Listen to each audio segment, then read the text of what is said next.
Now, the star-belly sneeches had bellies with stars.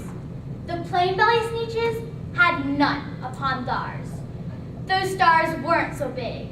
They were really so small you would think such a thing wouldn't matter at all. But because they had stars, all the star-belly sneeches would brag, "We're the best kind of sneeches on the beaches." With their snoots in the air, they would sniff and then snort. "We'll have nothing to do with the plain-belly sort." And whenever they met someone they were out walking, they'd hike on right past them, without even talking. When the star-belly children went out to play ball, could a plain-belly get in the game? Not at all. You could only play if your bellies had stars, and the plain-belly sneeches had none upon theirs. When the star-belly sneeches had frankenfurter roasts, or picnics, or parties, or marshmallow toasts, they never invited the plain-belly sneeches. They left them out cold, in the dark of the beaches. They kept them away, never let them come near. And that's how they treated them year after year.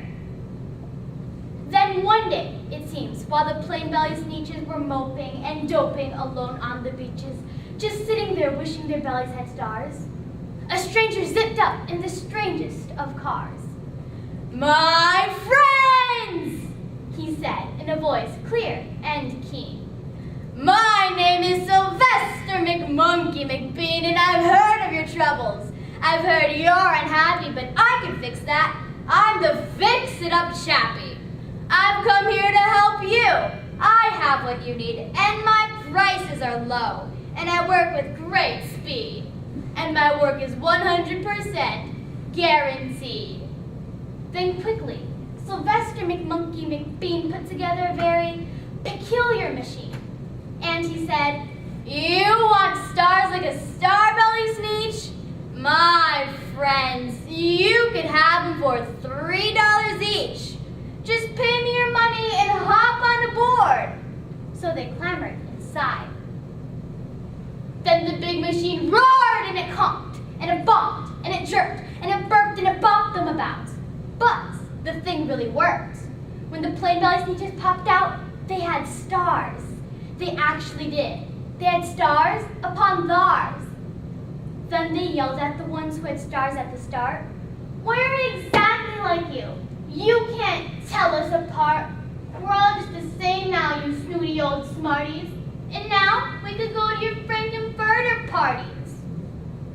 "Good grief," groaned the ones who had stars at the first.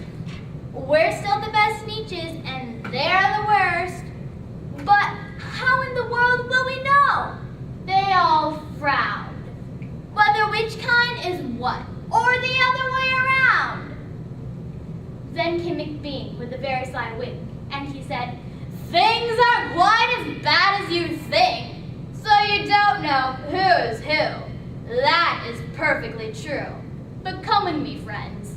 Do you know what I'll do? I'll make you again the best sneeches on the beaches, and all it will cost you is $10 eaches. Belly stars are no longer in style," said McBean. "What you need is a trip through my star-off machine. This one just..." Then, with their snoots in the air, they paraded about, and they opened their beaks, and they let out a shout. "We know who is who. Now there isn't a doubt that the best kind of sneeches are sneeches without..." Then all those with stars got frightfully mad. To be wearing a star was now frightfully bad.